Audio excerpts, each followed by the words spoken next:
Alors nous continuons avec le refuge.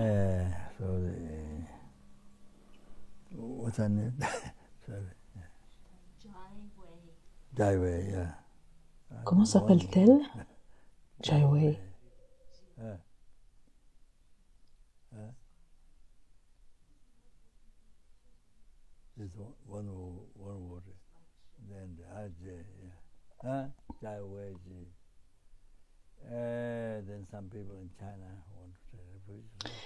Son nom c'est Jai Weisha, donc il y a des gens en Chine qui souhaitent prendre refuge. C'est pourquoi cette fois je vais expliquer ce qu'est le refuge un peu plus en détail, ce que je ne fais pas normalement. Je pense développer un peu plus, un peu, pour que vous compreniez mieux. Alors on verra comment ça se passe. Tout d'abord, je dois clarifier quelque chose par rapport à la dernière fois. Au sujet de la citation du 5e Dalai Lama dans les paroles sacrées de Manjushri.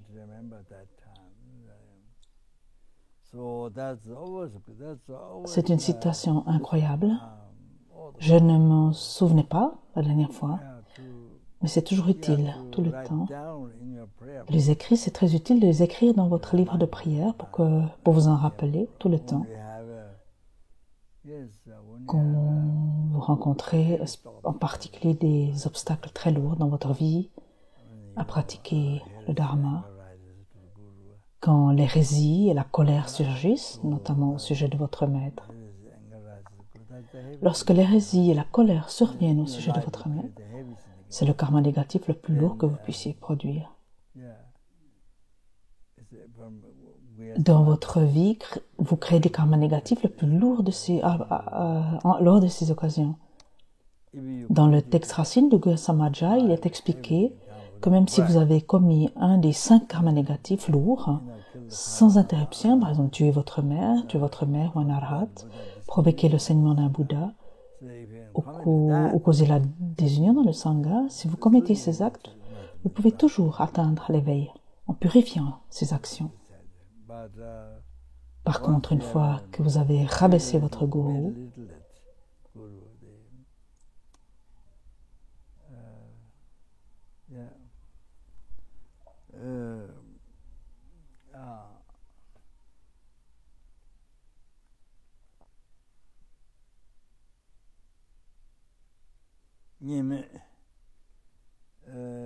donc lorsque vous avez dénigré ou rabaissé ou critiqué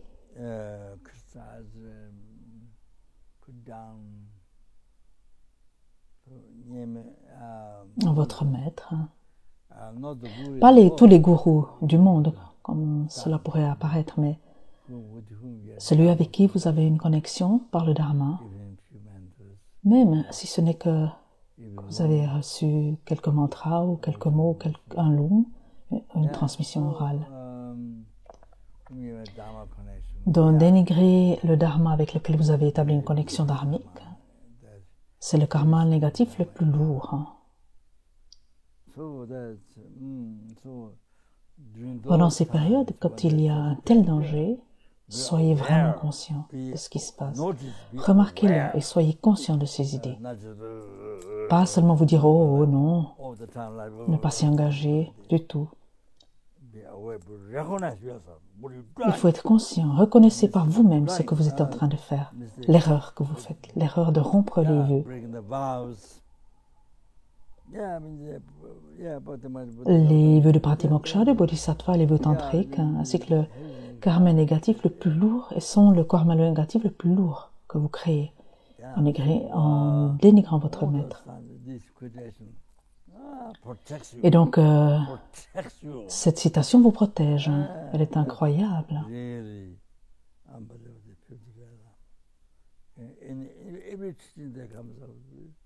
C'est un enseignement très très très puissant.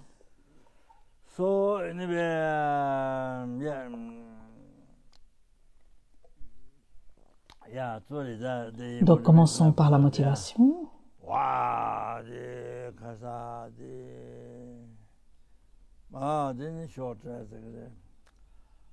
Le but de ma vie n'est pas seulement d'atteindre le bonheur ultime, la libération du samsara pour moi-même. Il n'y a pas que ça. Le but est de libérer les innombrables êtres de l'enfer.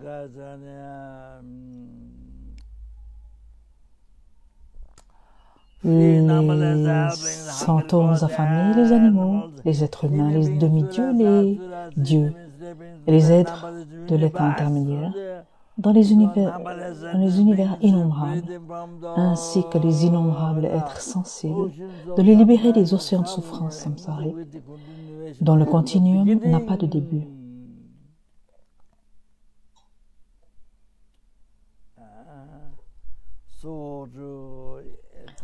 Il faut donc les libérer de cela. Mais non seulement cela, il faut en plus les amener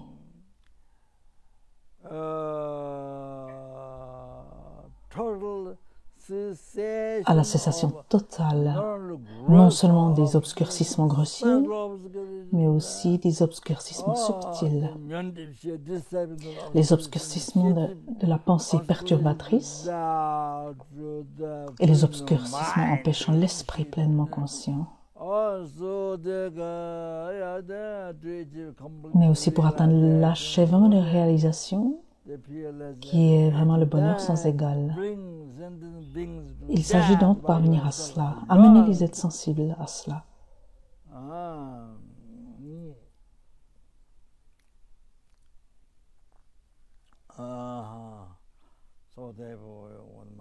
Mais pour cela, nous devons d'abord atteindre l'état d'omniscience. C'est pourquoi nous écoutons ces enseignements.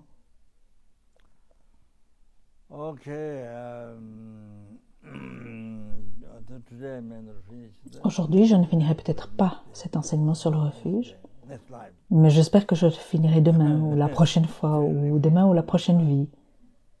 Vous prendrez refuge dans votre prochaine vie.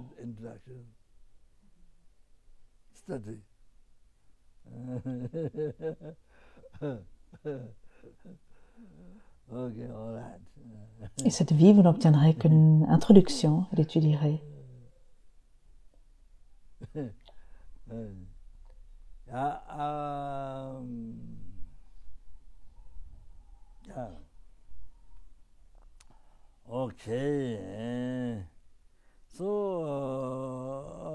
The criteria, I'll repeat again.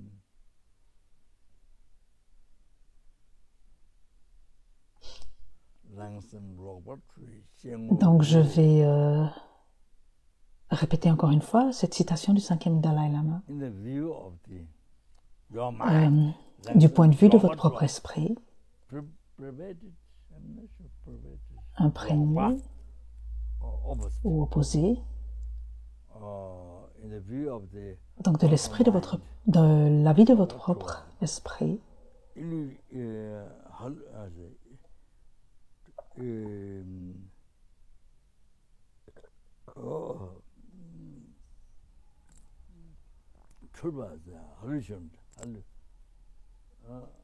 qui est halluciné ou illusionné ou halluciné, envahi, perverti, oui, qui est donc totalement opposé.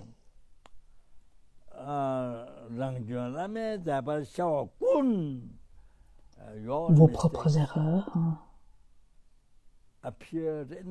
apparaissent, mais dans les actions du gourou, vos propres erreurs apparaissent dans les actions du maître. C'est un sujet très important à connaître en Occident, à méditer, à actualiser, à méditer, à voir.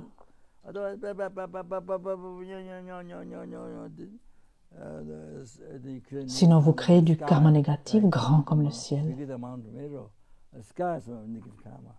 plus grand que le mont Méru, des cieux de karma négatif dans cette vie. Vous cherchez un gourou, et même si vous l'avez trouvé, si c'est pour créer du karma négatif, au lieu de que ce soit pour atteindre l'éveil. Ce n'est pas pour atteindre l'éveil, ce n'est même pas pour être libéré du samsara, pour créer le karma négatif le plus lourd Pour ça, vous cherchez un maître, vous rencontrez un gourou, vous trouvez un gourou. C'est comme ça en Occident.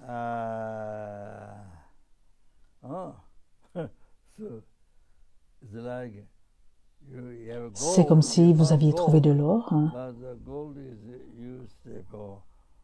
Mais l'or est utilisé dans les toilettes. Hein.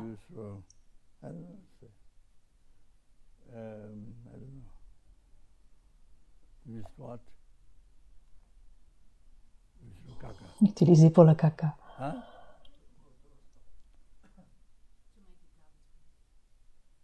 Ou pour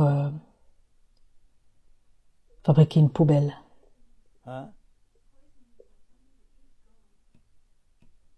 Certaines personnes mangent de l'or. Ah, vraiment?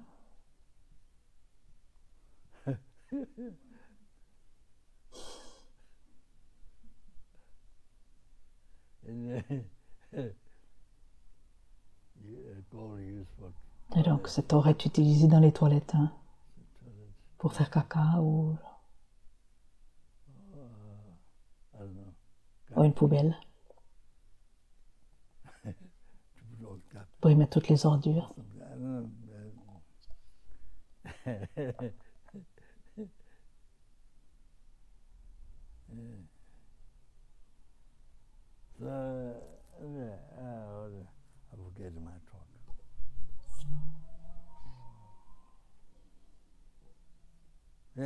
Sorry.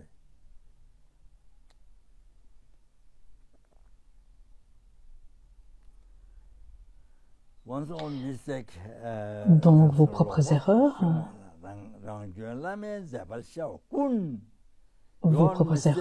apparaissent sous forme d'action du gourou.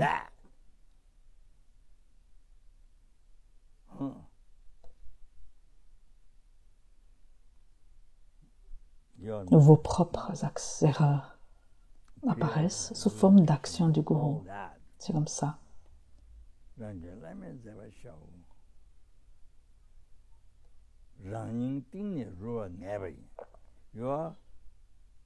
Your heart is totally rotten. Deeply rotten.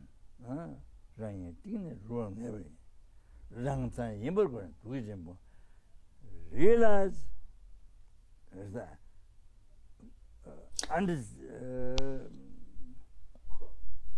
Réalisez cela, reconnaissez que ce sont en fait vos propres erreurs.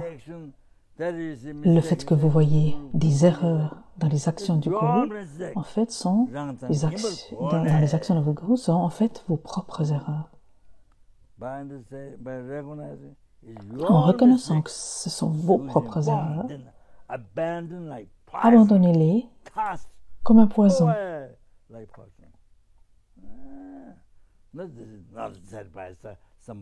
Jetez-les comme du poison. Ce texte a été composé par n'a pas été composé par un garçonnet du Tibet, non, mais par le 5e Dalai Lama. C'est un être éveillé. Il n'a pas été composé par un simple garçonnet tibétain qui dirige un institut.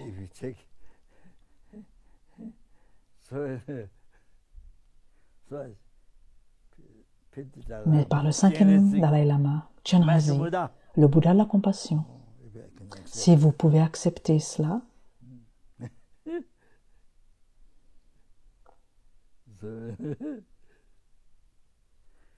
car s'il n'est pas Chenrezig, qui est donc Chenrezig dans le monde?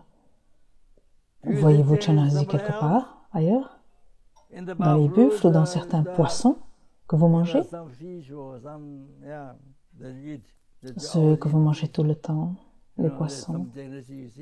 Y a-t-il du Chenrezig que vous pouvez voir?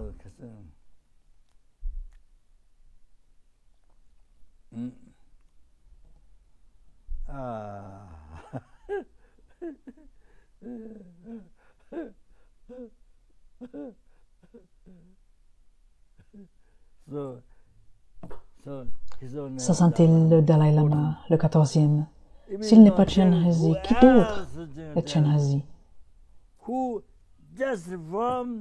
Même si vous ne percevez pas directement son Esprit Saint,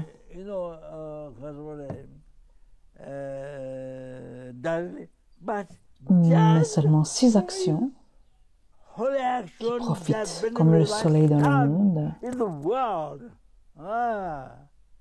Vous allez porter un jugement. Vous devez garder à l'esprit que ces actions sont sacrées. Personne d'autre ne peut faire cela.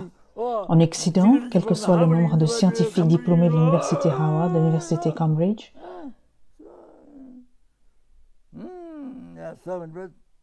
il y a tellement de personnes.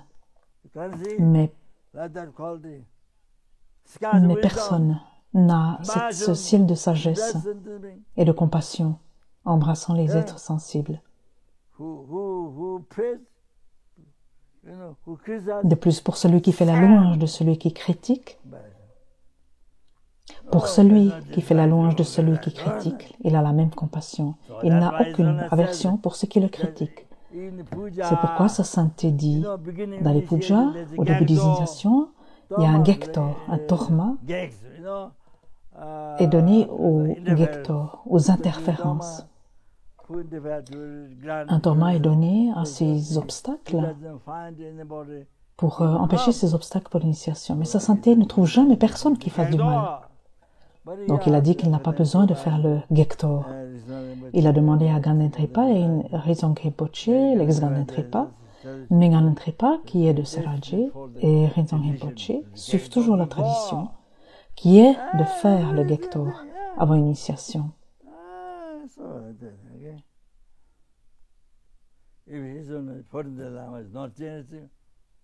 Donc si sa sainteté le Dalai Lama n'est pas Chenrezig, alors qui est votre Chenrezig? Votre petit ami est-il Chenrezig? Qui d'autre est Chenrezig?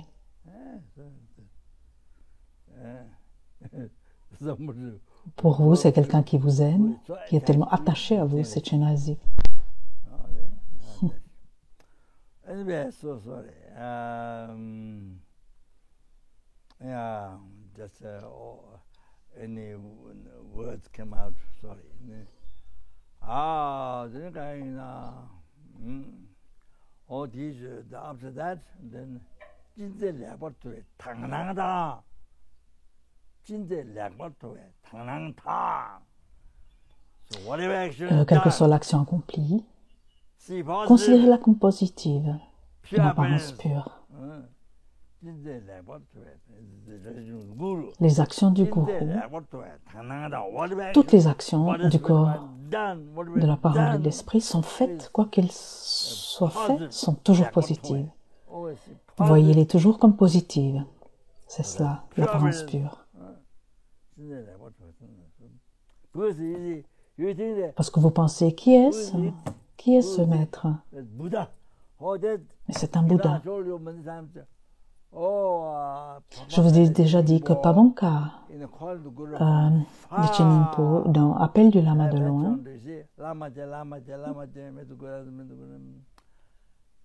mentionnait le Lama, le gourou, et disait que toute la sagesse transcendantale des Bouddhas ne fait qu'un par essence, avec la grande félicité du Dharmakaya.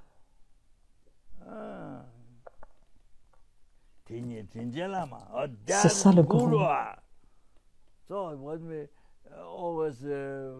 Alors quand nous faisons des prières, nous pensons au gourou comme étant un secret.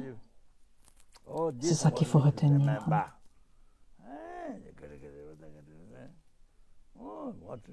C'est ça que cela veut dire.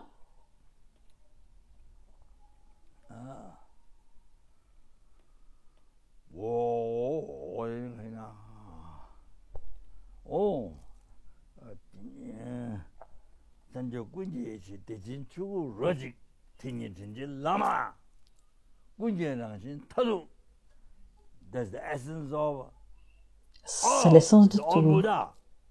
Cela signifie l'essence de tous les maîtres, de tous les gourous. Ça décrit ce qu'est le gourou. Vous devez le savoir.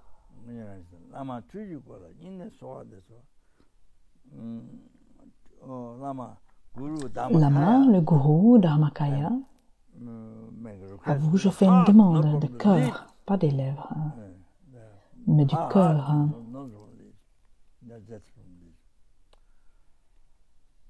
이내 소환돼서 이제 봐도 군도 다음에 제수 성지 this life Dans cette vie, dans l'état intermédiaire, puis dans les prochaines vies. La prochaine vie n'en est pas qu'une, c'est toutes vos vies. Toutes vos vies futures, jusqu'à ce que vous soyez libérés du samsara. La prochaine vie, tout le temps. Ainsi, les vies suivantes signifient jusqu'à l'éveil. Vous devez réaliser cela. Sans séparation, s'il vous plaît, guidez-moi. S'il vous plaît, guidez-moi. Amenez-moi à votre niveau, au Dharmakaya.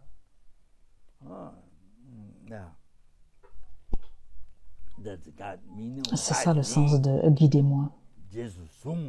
Guidez-moi. Il faut comprendre ce sens.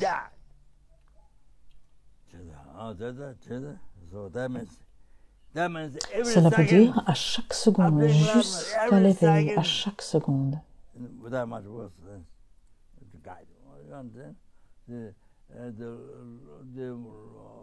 Long version is what is Lama Chaba.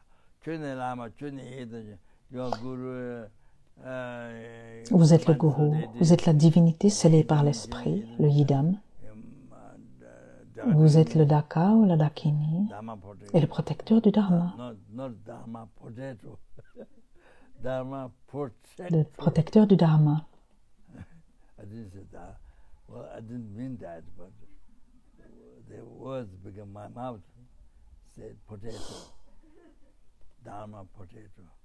Pas le dharma potato, mais le dharma protector. Donc le protecteur du dharma, pas la patate du dharma. Okay. So, c'est une requête très très importante.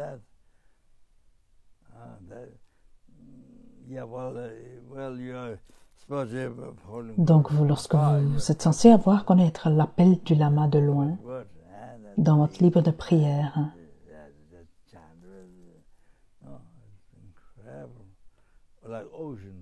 c'est incroyable, comme l'océan, comme le ciel ou l'océan. Cela a une signification incroyable. Alors, seulement vous savez ce qu'est vraiment le gourou.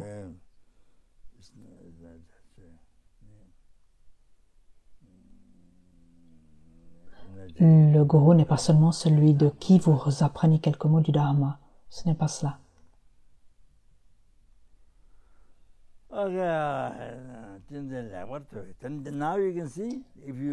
Maintenant, vous pouvez voir que si vous pensez que quoi qu'il soit fait par le lama, il faut le voir comme positif. C'est une apparence pure. Si vous savez ce qu'est le gourou,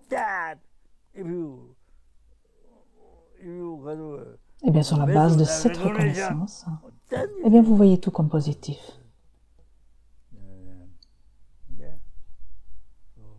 Quoi qu'il soit fait,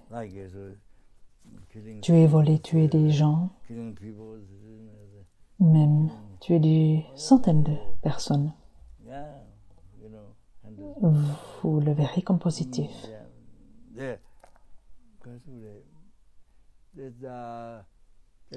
Le gourou racine de Kyabje Chulche Khenpoche, il y a un texte sur la dévotion au maître, comment avoir de la dévotion pour le maître.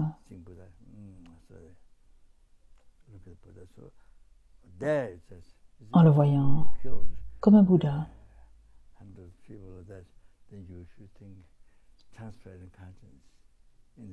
Il a dit, même si le gourou a tué des centaines de personnes, vous devriez penser qu'ils transfèrent leur conscience dans une terre pure. Vous devriez penser comme ça. Donc c'est voir une apparence positive et pure.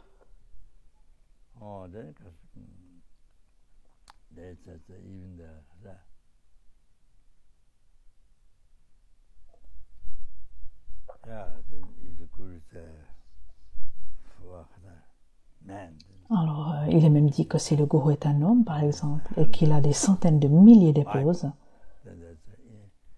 ce n'est que l'expérience ou l'appréciation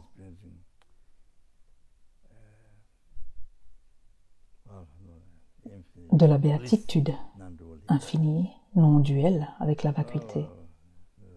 C'est assez incroyable. C'est comme les déités, comme Heruka, père-mère, ou Vajradhara, père-mère, qui sont enlacés. Ils ne forment qu'un. Ils se manifestent comme un mâle et une femelle. Ainsi, ils sont enlacés. Ce qui signifie la béatitude infinie, non duel avec la vacuité. Le Dharmakaya.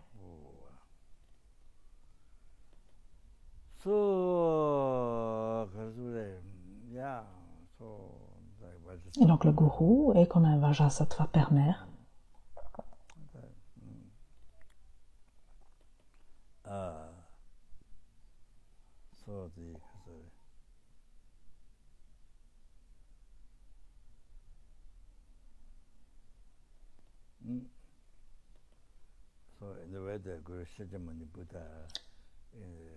En fait, le Bouddha Shakyamuni s'est manifesté dans des divinités d'aspect tantrique pour révéler les enseignements tantriques. Puis, sous la forme d'un moine, d'un Gelon, il révéla les enseignements des sutras.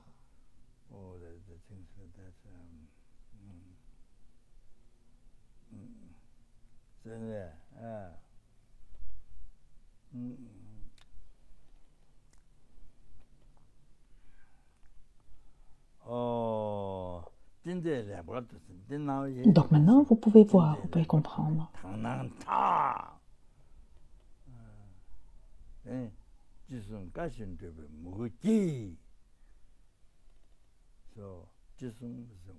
Tout ce que, quel que soit ce que dit le maître, tout ce que dit le gourou,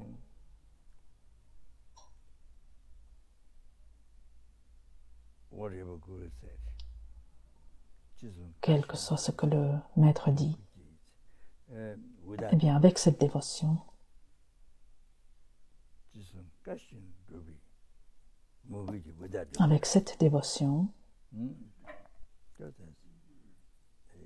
vous savez que l'essence de tous les Bouddhas, vous savez que c'est le Dharmakaya. Avec cette dévotion,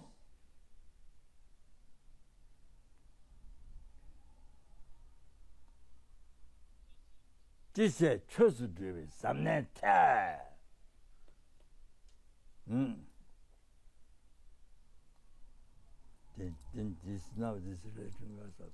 maintenant, cela se rapporte maintenant à vous-même.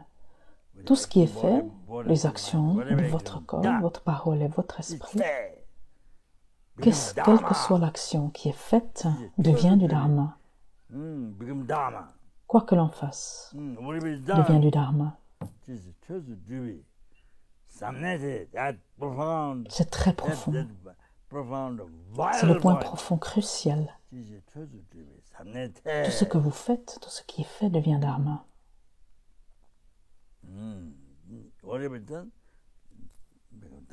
Tout ce qui est fait, tout ce que vous faites, ça devient le Dharma. C'est le point profond et crucial.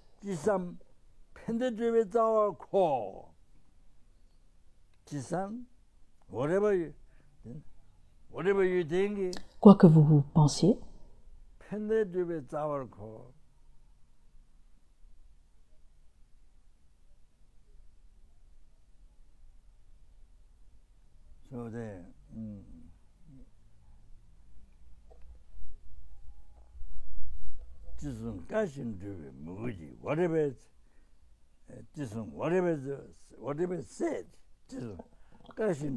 tout ce qui est dit,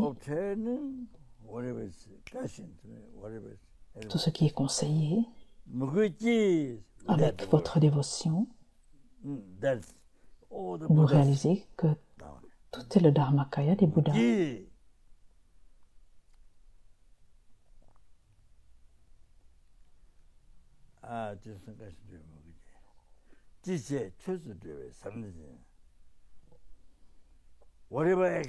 quelle que soit l'action accomplie,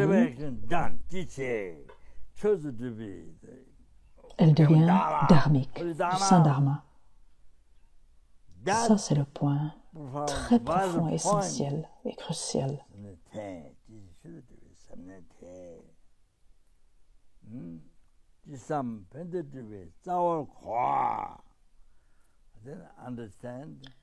Puis, vous devez comprendre que tout ce que vous pensez,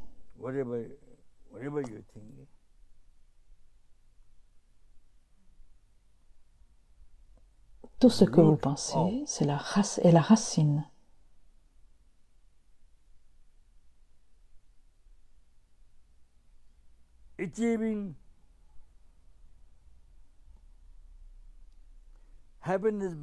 Pour atteindre la racine, pour l'atteinte du bonheur et les bénéfices de cette vie et des vies futures. Tout ce que vous pensez,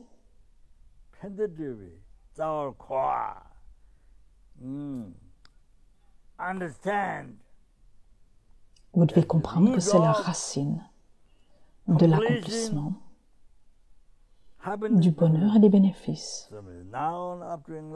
Maintenant, jusqu'à l'éveil, tout le chemin,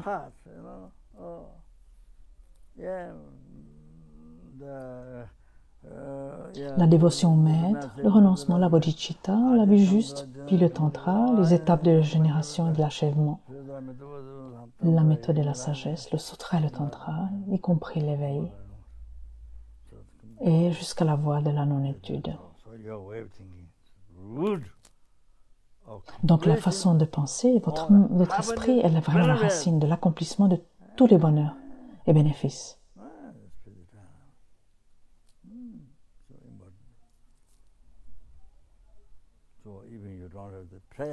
Même si vous n'avez pas cela dans votre prière, vous devez l'écrire dans votre livre, afin que vous puissiez le voir tous les jours, pour ne pas l'oublier. C'est vraiment important. C'est très important pour votre pratique. Sinon, vous ne pouvez pas savoir comment pratiquer. Vous pouvez prendre de nombreuses initiations, de nombreux enseignements, mais il n'y a pas de compréhension vraiment claire.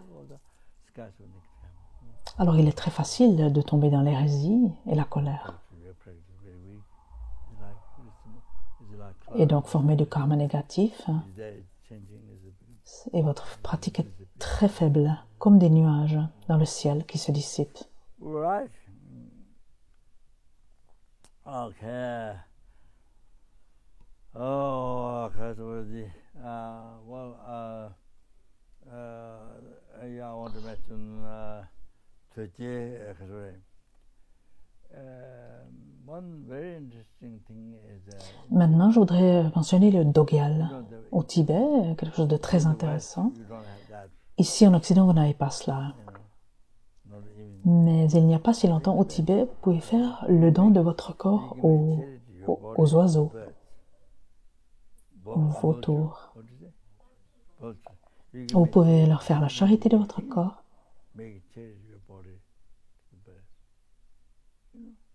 C'est une opportunité incroyable.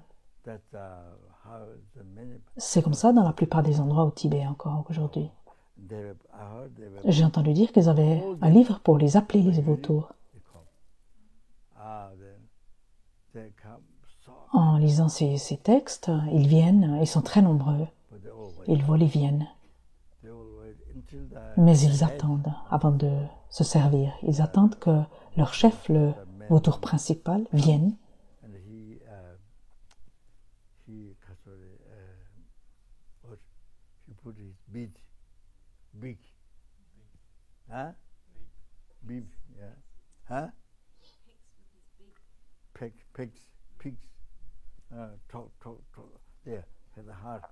Et que ce vautour principal, le chef, picore avec son bec.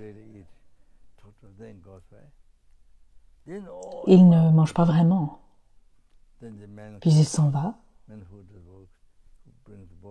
Puis tous les autres oiseaux arrivent. Alors l'homme qui coupe, qui fait le travail, en fait, il apporte le corps et il découpe.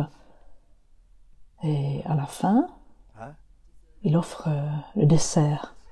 Not desert, but dessert. Dessert. Comme la crème glacée. So then Et ce dessert, c'est le cerveau they offer at the end, like qui l'offre dessert. comme dessert. So again, before everybody. Et à nouveau, avant que les oiseaux, que les vautours mangent le dessert, ils attendent le vautour chef qui arrive et He takes some prend un petit morceau, puis le laisse tomber.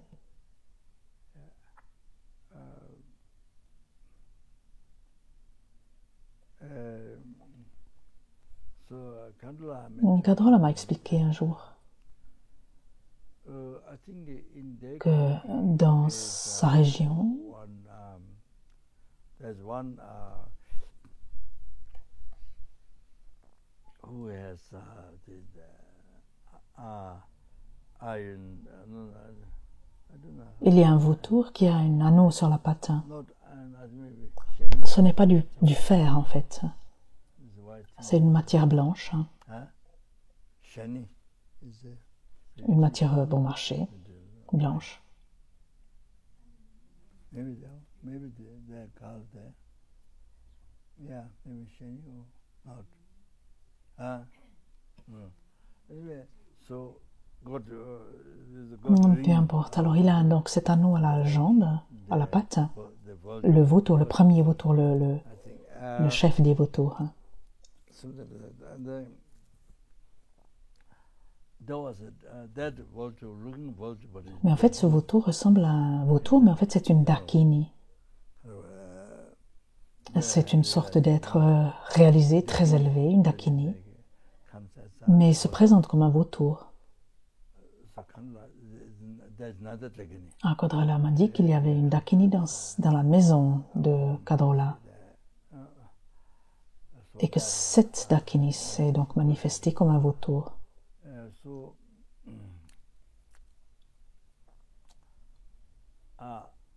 this one time I think maybe the person. Je crois qu'une fois, il y a la personne qui découpe les corps. En fait, il a frappé un vautour. Stick. They hit Avec un bâton, il a frappé le vautour à la patte. some maybe limbing. Et puis ce vautour boitait. Another kandla in their home, at their home, not the house. Home is there. Et Kadrola a dit que c'est un vautour qui vient de chez eux. Yeah, so kind of the dragon is from a water. So yeah, like that. So Du village. the people there, they also Et donc les gens là-bas ont demandé à Kadrola manifest. de se manifester sous forme de vautour. And then, I think, and then the vulture. Alors il y a un vautour qui est arrivé, As the comme request, ils l'ont demandé. the land, Il a atterri sur un rocher, puis s'est envolé. but again, Et puis ils l'ont demandé à nouveau de revenir. They believe that the Kandalas. Et ils pensent que c'est la manifestation de Kadrola qui s'est manifestée en tant que As vautour. the request, come back.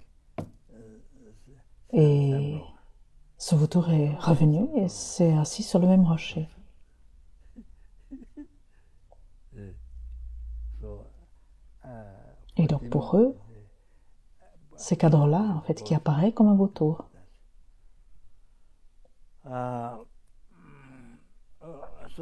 Yeah, what I'm going to say. You see, people, maybe Les gens dans cette histoire, tribes, maybe don't ils know ne savent pas grand-chose. too much, but in Tibet, Mais au Tibet, who practice Twaje, no birds on sait que pour les pratiquants du Dogyal, aucun oiseau ne vient, without, aucun vautour ne vient manger leur corps no, lorsqu'ils meurent. no vultures come, no one come. Even there are hundreds like that, but nobody comes. même s'il y en a des centaines, personne ne vient pour eux, pour ceux qui pratiquent le Dogyal. Quand leur corps est amené au cimetière, personne ne vient, aucun oiseau ne vient, aucun vautour. C'est la preuve qu'il n'y a aucune valeur, que la pratique du Dogyal est très dangereuse en fait. C'est prouvé par ces faits. C'est au Tibet que ça se passe comme ça. Ils ne viennent pas. Cela montre que pratiquer le Dogyal est une erreur.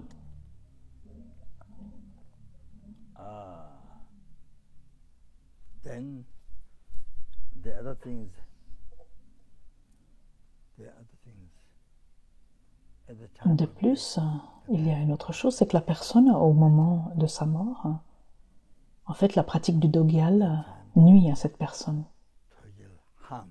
Le Dogyal fait du mal à cette personne. Il tue cette personne. Il y avait un laïc, une fois, qui pratiquait le Dogyal très secrètement, de manière très secrète. Sa femme n'a pas su de son vivant. Mais un jour, il était très gravement malade et il a demandé à sa femme d'aller au temple pour faire des offrandes de thé, des prières, et demander à Dogyal de l'aide. Mais c'est alors qu'elle a découvert que son mari pratiquait le Dogyal. Mais sinon, il avait gardé très secret. Sa femme n'a jamais su. Alors il était très malade. Alors ce qui s'est passé, c'est que juste avant de mourir, Dogyal lui est apparu. Non pas comme celui qui est dessiné dans les tankas, non. Mais en fait, il lui est apparu dans la nature de son propre corps, comme un fantôme affamé. Un prêta, comme un fantôme affamé, lui est apparu.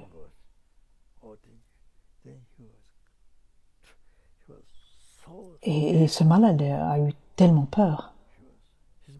Il avait prié toute sa vie, mais en fait, il avait tellement peur. Il a réalisé que juste avant de mourir, il s'est rendu compte que durant toute sa vie, il avait été totalement trompé. Alors il a regretté incroyablement d'avoir pratiqué le Dogyal. Puis il est mort. Donc, au dernier moment de sa vie, à la toute fin de sa vie, ça peut se passer comme ça. Une peur incroyable de la mort et du désastre. Peur du désastre de la toute fin de votre vie.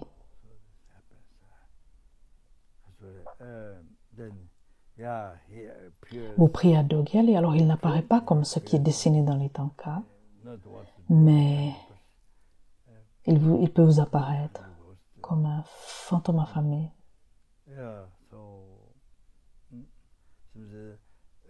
Puis il peut surgir une grande peur. En tout cas pour cet homme, c'est ce qui s'est passé. Mais pour beaucoup de gens au moment de leur mort, au dernier moment de leur mort, au tout dernier moment,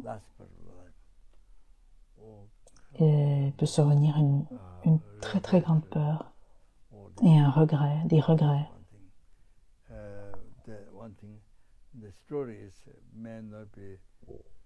Dans les histoires à propos de Dogyal, ce n'est peut-être pas beaucoup mentionné, mais cela arrive souvent. Il faut le savoir. L'essentiel est d'analyser, pas juste vous dire « Ah, quelqu'un a pratiqué le Dogyal, alors vous allez prendre refuge », tout simplement prendre refuge dans cette personne. Il faut être très prudent. Il y a des gens qui prennent refuge dans les rochers, dans les arbres, dans un animal, par exemple un paresseux,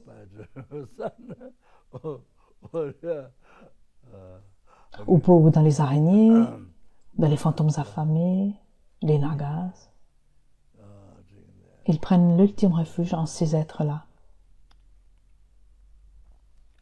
Ils ne demandent pas simplement de l'aide, comme par exemple on peut demander de l'aide à une personne sur la route, une route dangereuse, une aide temporaire ou quelque chose comme ça.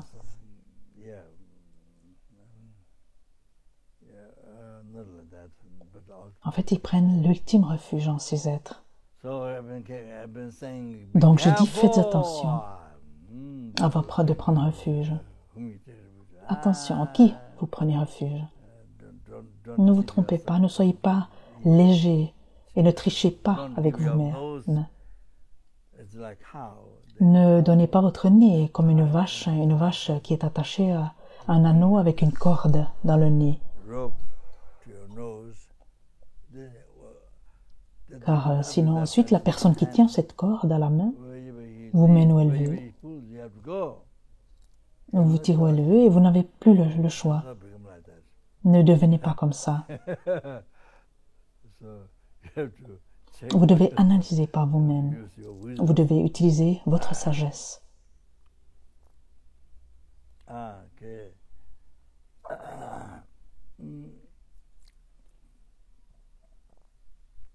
Then one more benefit of refuge. Maintenant, on va parler donc de ce sutra. Une chose au sujet des bénéfices de la prise de refuge dans le Bouddha, le Dharma, la Sangha. Je peux vous lire le sutra.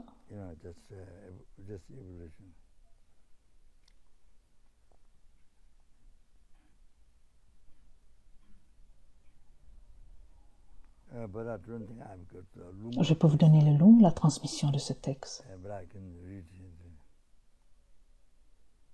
Il est dit en langue indienne, en sanskrit,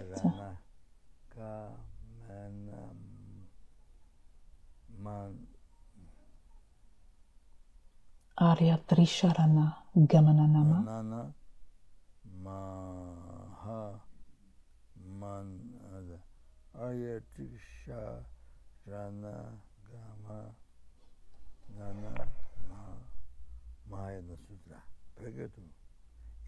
et en tibétain, c'est le Sutra Mahayana de prendre refuge en les trois rares et sublimes.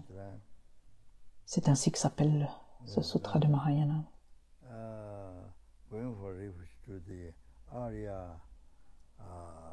Prendre refuge en les trois rares et sublimes.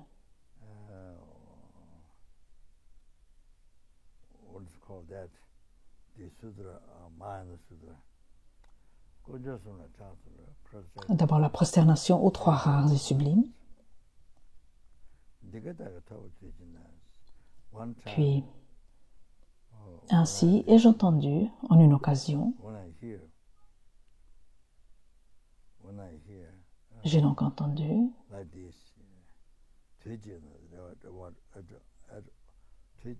une seule fois le destructeur qualifié comme aller au-delà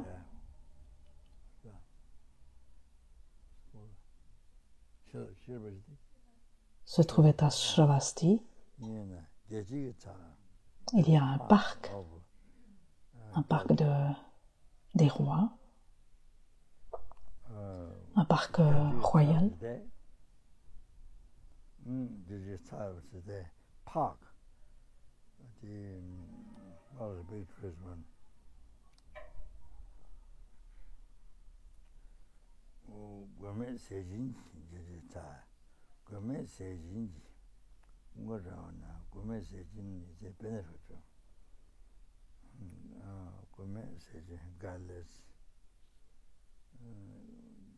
Giving food. He's a Kunga Ravana. Maybe it's not a library, but it's a. Et donc il y a un parc.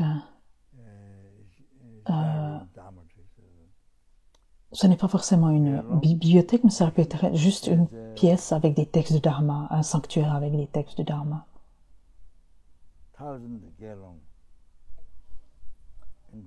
Et il est dit donc, Bhikshu, il y a 1 millier de galons qui souhaitent vivre dans la vertu, qui mendient en fait la vertu, qui signifie le nirvana. 250 000 bhikshus de Gelong.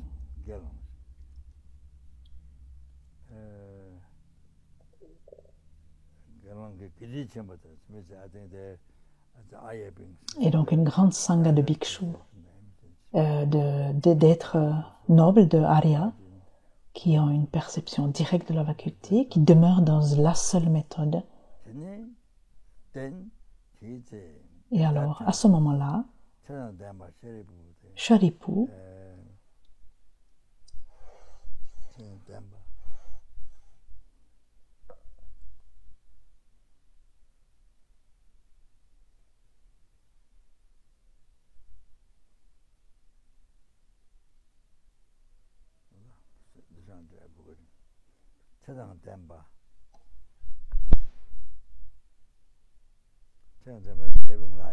ce qui signifie celui qui a la vie.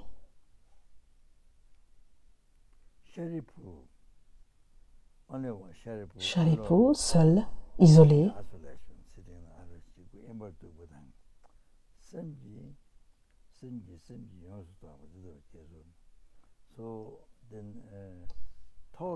Et une pensée lui est venue.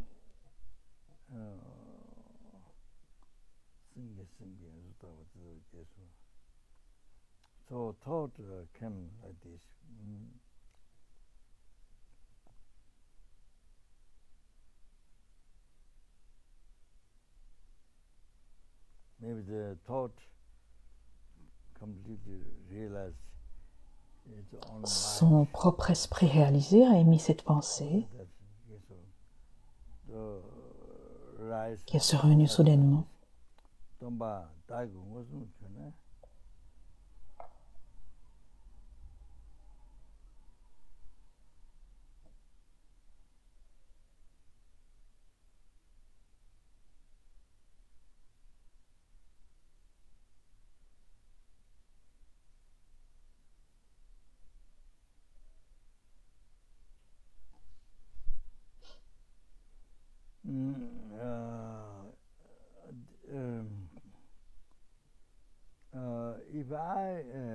Donc Shariputra dit,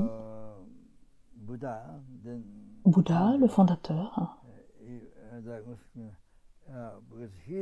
votre esprit qui voit directement,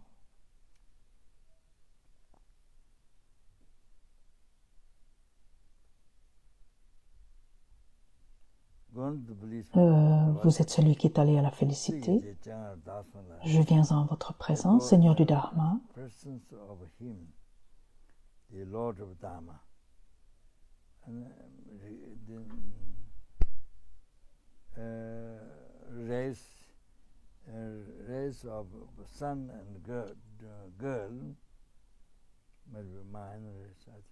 Comment une fille et un fils de la race, entre guillemets, de Mahayana, qui a la dévotion, combien de mérites recueille-t-il? Ceux qui prennent refuge en le Bouddha, le Dharma et la Sangha, c'est ça la pensée qui lui est apparue.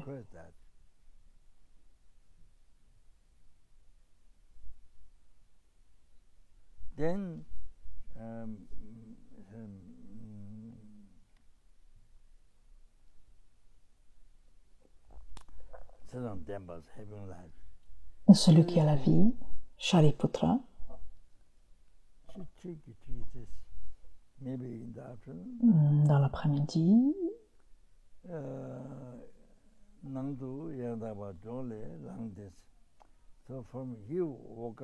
il s'est réveillé de sa méditation.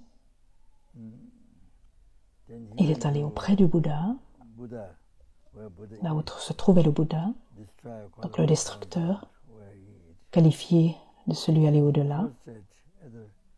Puis il s'est prosterné aux pieds du Bouddha.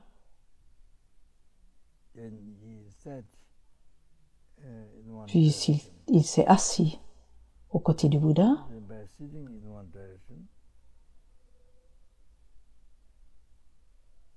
Et Shariputra, donc celui qui a la vie, a demandé au Bouddha celui qui est qualifié comme destructeur et ainsi aller au-delà.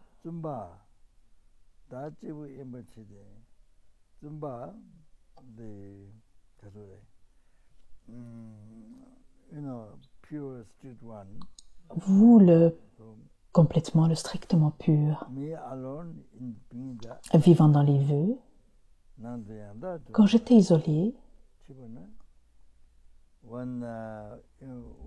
quand mon esprit était tourné vers l'intérieur, quand mon esprit était en méditation,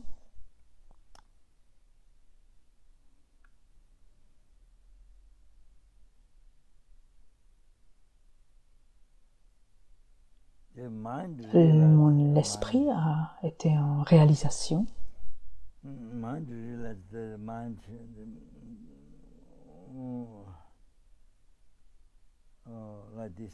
Et la question est apparue.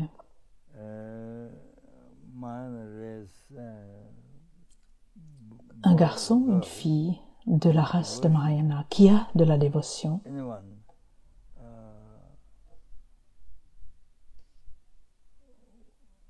et qui prend refuge auprès du Bouddha, du Dharma et de la Sangha, combien de mérites accumule-t-il?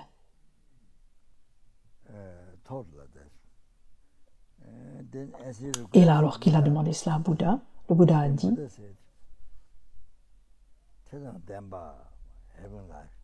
celui qui a la vie, donc Shariputra,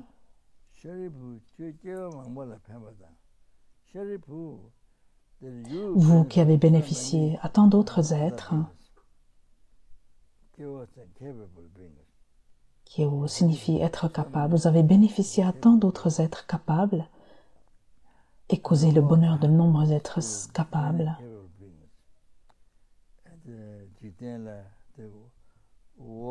Les gens du monde, vous avez de la compassion et de la bienveillance envers les gens du monde.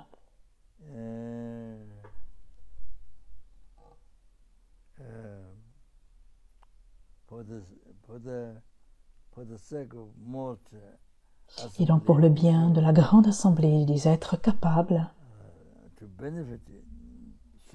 pour le bien des êtres, des suras, des êtres humains, pour leur apporter du bonheur, il est très bien que vous ayez demandé cette question.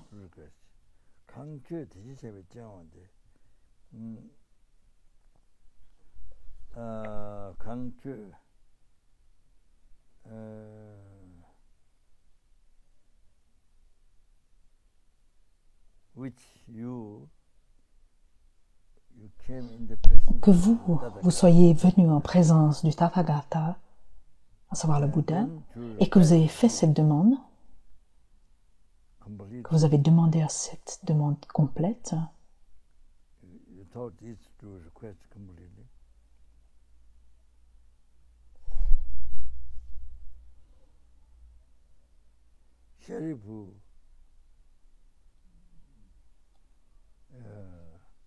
Shariputra,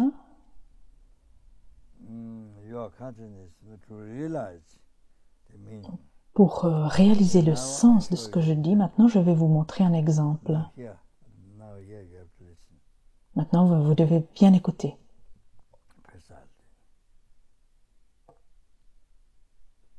Le Bouddha a dit,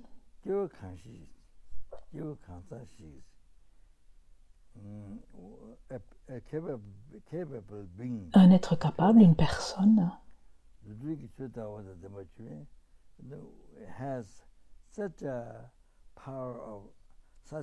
qui a du pouvoir psychique,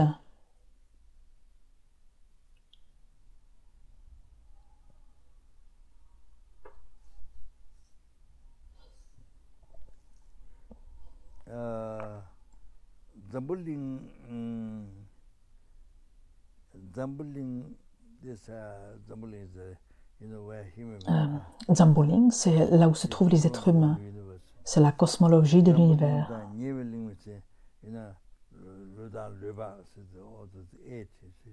Ce sont les Zamboling avec ses terres proches, hein, les sous-continents. C'est le pays de Jambu, qui est en fait un type d'arbre dont le fruit, lorsqu'il tombe dans l'eau, fait du bruit. Le pays de Jambu et ses terres proches, dont la longueur, hein, la largeur en fait est à la hauteur de 7000 paktse. Selon l'Abhidharma Kosha,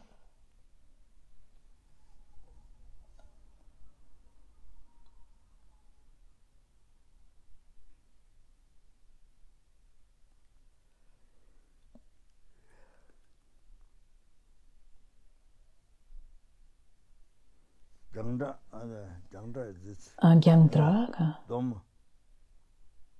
c'est en fait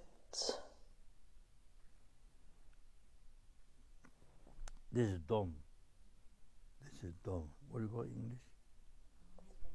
Ah, c'est une envergure des bras. I'm friend. I'm friend. Huh? I'm friend.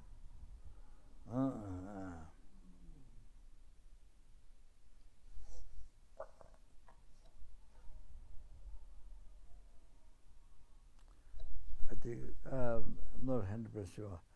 50 times. Eh bien, 50 fois cela, non, 500 fois 500 of de ces envergures de bras, de ces Gyandras. 500 of this. Eh bien, 500 d'entre eux est en fait un Gyandra.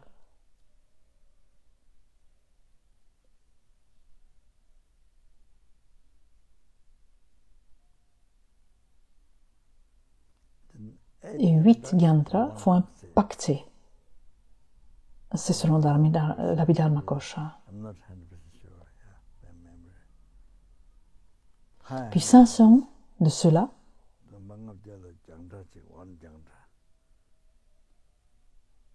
en fait, c'est 8 fois un Gyandra est un paktse, quelque chose comme ça. Mais maintenant, Kala Chakra a des mesures différentes, pas les mêmes que l'Abhidharma Kosha. Donc, la largeur et la hauteur paktse est de 7000 paktse.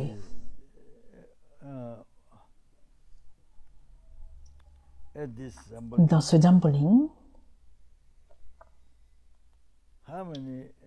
eh bien, il y a des créatures qui y résident. Eh bien, imaginez que vous les déplacez dans un autre monde. Then you make the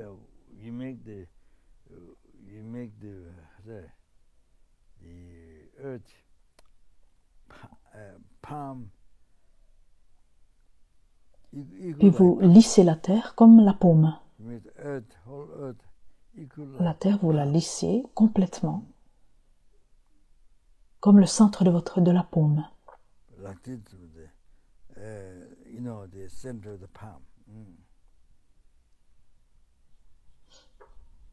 Oh, you make. Then 7 times. Puis, il y a les 7 types de bijoux. Gold, silver. L'argent, l'or, l'argent, le Vaiduria, Can you, I don't know his name. Huh? le beryl, Brew. le beryl,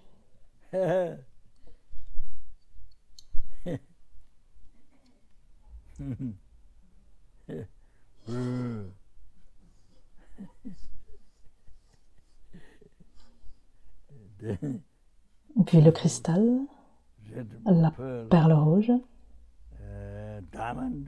puis le diamant, Pug. pug, puis le pug, l'émeraude. Le pug, c'est l'émeraude? Peut-être.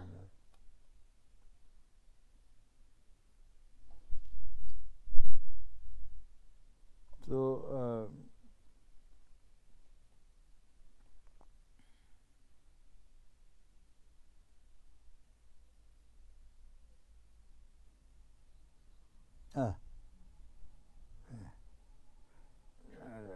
Je vais finir ceci.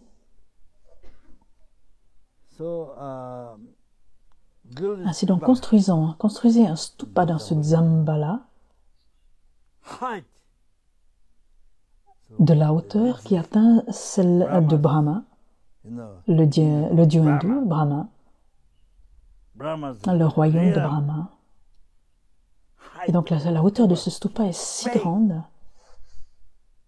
qu'elle va de Dzambala à Brahma, le monde de Tsampa. Le Tsampa, ils construisent un stupa.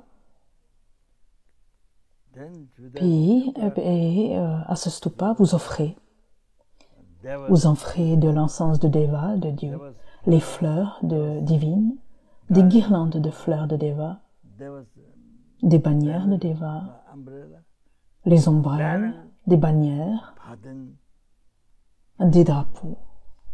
Vous faites toutes ces offrandes à ce stupa. Puis, les êtres capables, la personne qui a de tels pouvoirs psychiques, qui obtiennent en fait des pouvoirs psychiques incroyables, qu'est-ce qu'ils en font?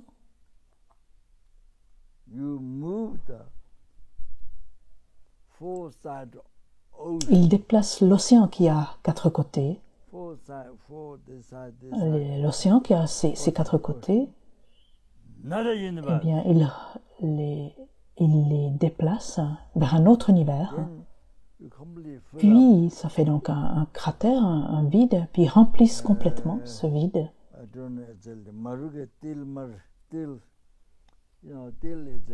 de graines bleues, rondes.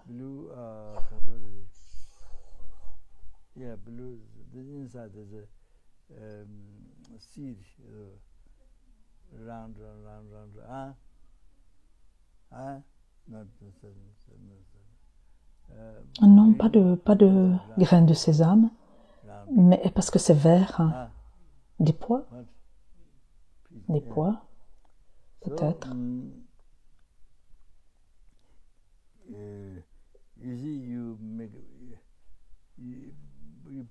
Ce sont des graines dont vous pouvez produire du beurre. Eh bien, alors vous remplissez complètement cet océan, ces trous laissés par l'eau que vous avez déplacée, puisque l'eau des océans, vous les déplacez dans un autre univers, et vous remplissez cet espace vide de beurre de cela.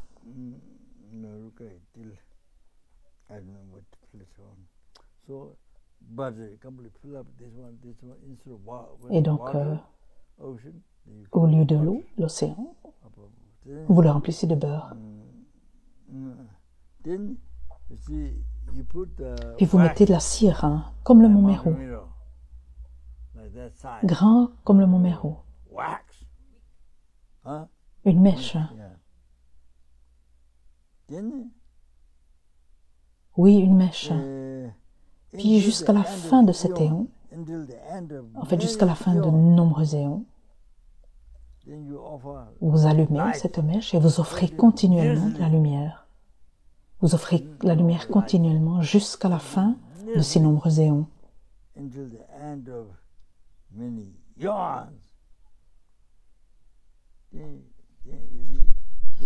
Et donc Shariputra qui a pensé,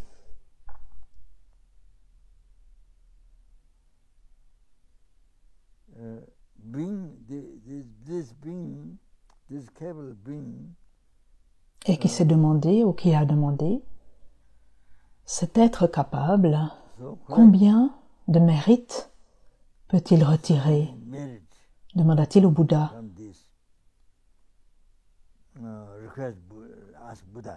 Et le Bouddha lui dit oui, beaucoup de mérite qu'il collectera. L'ainsi allé à la félicité a dit beaucoup de mérite.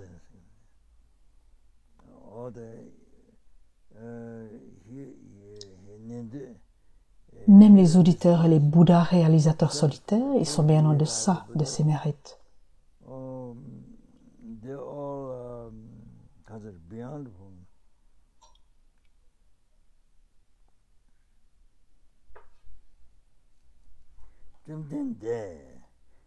destructeur, qualifié comme aller au-delà.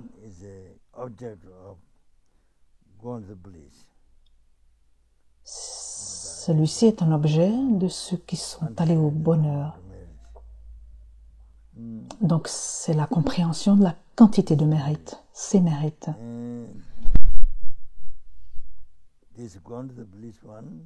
Celui allé à la félicité. L'objet dit Takada. Et le Bouddha dit, Shariputra,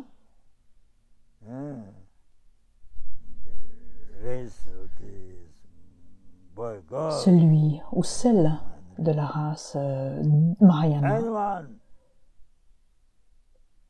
qui prend refuge auprès du Bouddha, du Dharma, de la Sangha, eh bien ses mérites, cette quantité de mérite est beaucoup plus élevée, est encore beaucoup plus élevée que tous ces mérites décrits précédemment. Tous ces mérites précédents d'offrande de la mèche et de la taille du mont Meru.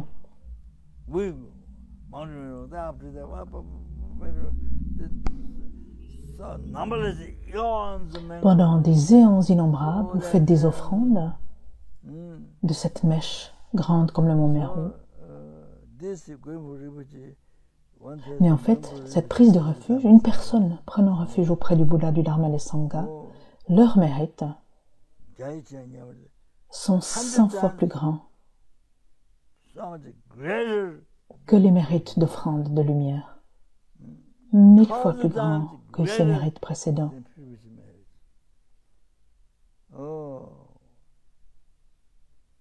100 000 fois.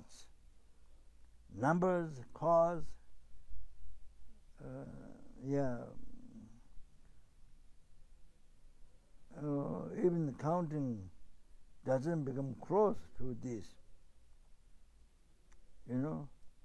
So même en comptant tous ces mérites précédents, qui sont incroyables, mais maintenant ici, comparé au refuge d'une personne qui prend refuge, tous les autres mérites deviennent tout petits.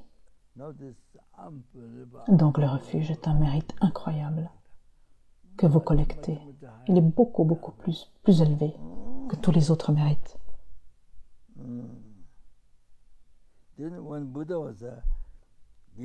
Et donc quand le Bouddha a donné cet enseignement, alors la terre entière, l'univers entier, le mont Meru, les 4 continents, le soleil et la lune, cet univers, 1, 2, 3 ou 4, 1000 fois. Puis 1000 univers comme celui-là, jusqu'à 100 000 univers comme cela.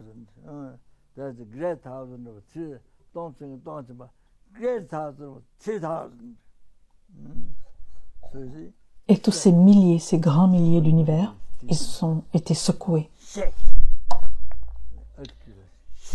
Lorsque le Bouddha a donné cet enseignement,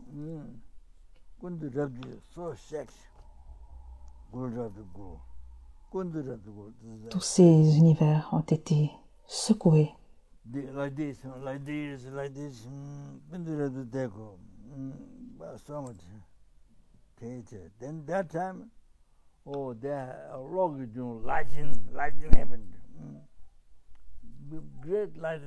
Puis la foudre s'est apparue, la foudre s'est abattue, un grand éclair.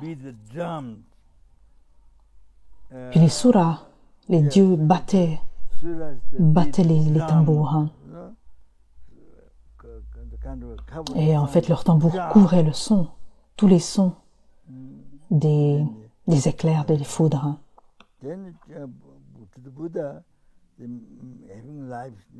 Et puis celui qui a la vie, Ananda, demanda au Bouddha. Quand on dit celui qui a la vie, cela signifie la vie pleine de sens. Ananda dit au Bouddha, quel est le nom de ce dharma?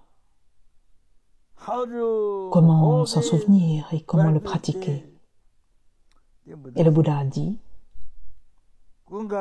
Ananda, vous devriez retenir cet enseignement qui s'appelle la pratique des portes infinies. La pratique des portes infinies. Vous devez le comprendre ainsi.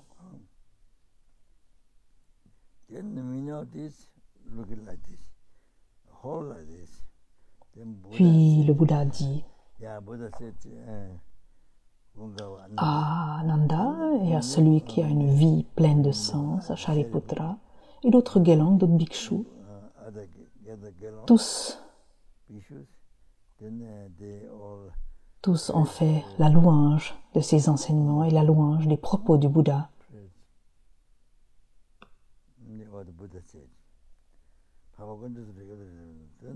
Et c'est ici que se termine le Sutra Mahayana, qui s'appelle « Prendre refuge en les trois rares et sublimes ». Il était traduit par l'abbé indien,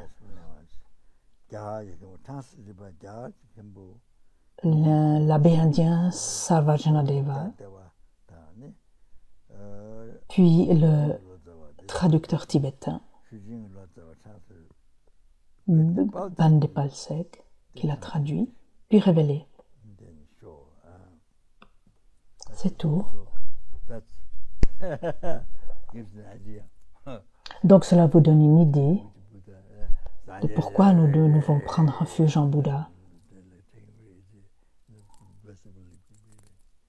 Si on prend refuge sans aucun sentiment ou sans aucune compréhension, vous voyez les bénéfices. Alors, vous voyez, si vous prenez refuge correctement, combien de mérites vous collectez? Avez-vous une idée de combien de mérites vous collectez lorsque vous prenez refuge dans le Bouddha, le Dharma, le Sangha? Sans même la bodhicitta, sans passer à la suite, donc la génération de la bodhicitta, ce qui vient dans les 2 dernières lignes du verset. Juste ça, prendre refuge. Vous voyez maintenant, vous avez une idée de combien c'est tellement précieux quand on prend refuge. Vous devez être prudent, ne gaspillez pas votre vie. Merci et bonne nuit. Puis les dédicaces. Dédicaces pour générer la bodhicitta. En raison de tous les mérites passés, présents et futurs que j'ai recueillis, tous les mérites des 3 temps recueillis par d'innombrables êtres sensibles et d'innombrables Bouddhas, puisse la bodhicitta être générée dans le cœur de soi-même, dans ceux des membres de sa propre famille, de ses ennemis et de ses amis, dans le cœur de tous les êtres de l'enfer, des innombrables êtres de l'enfer, dans le cœur des innombrables fantômes affamés, dans les cœurs des innombrables animaux, dans les cœurs des innombrables êtres humains, dans le cœur des innombrables Ksura, dans le cœur des innombrables Asura, et dans le cœur des innombrables êtres de l'état intermédiaire, que ceux en qui elle a été générée puissent-elles ne qu'augmenter.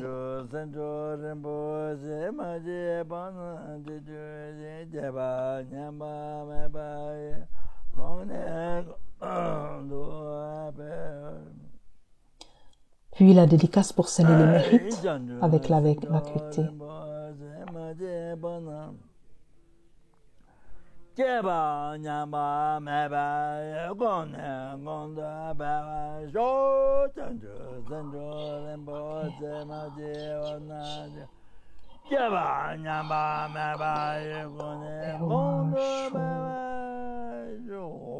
Dédicace pour sceller les mérites avec la vacuité.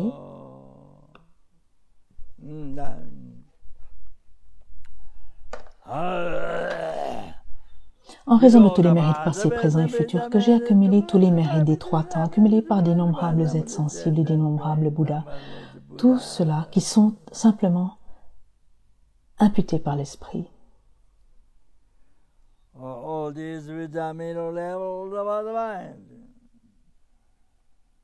Puisse le je, qui n'est que simplement imputé par l'esprit, atteindre la bouddhéité.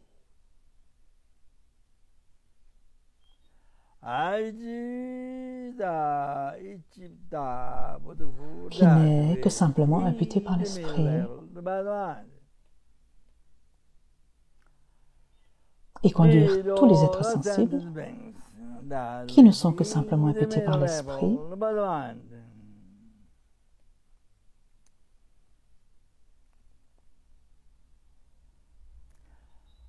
à cette bouddhéité qui n'est que simplement imputée par l'esprit.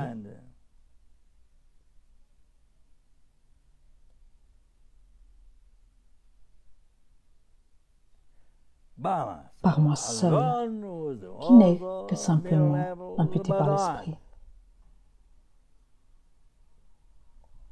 Puis la dédicace des mérites de la même manière que l'ont fait tous les Bouddhas et Bodhisattvas du passé.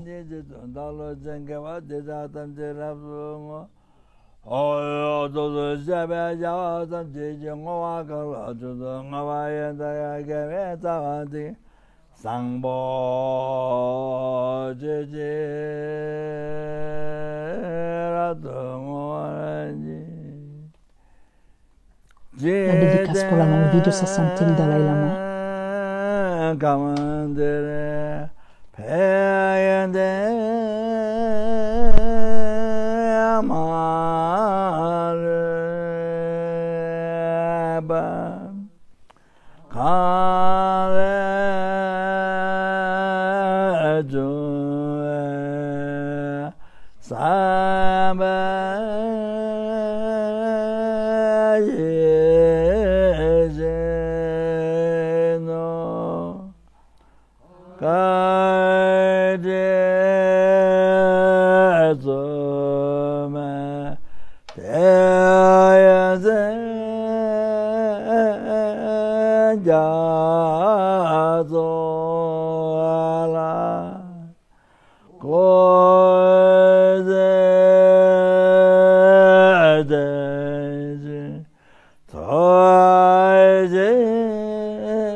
Puis la dédicace pour la longue vie de Lama Zopa Rinpoché.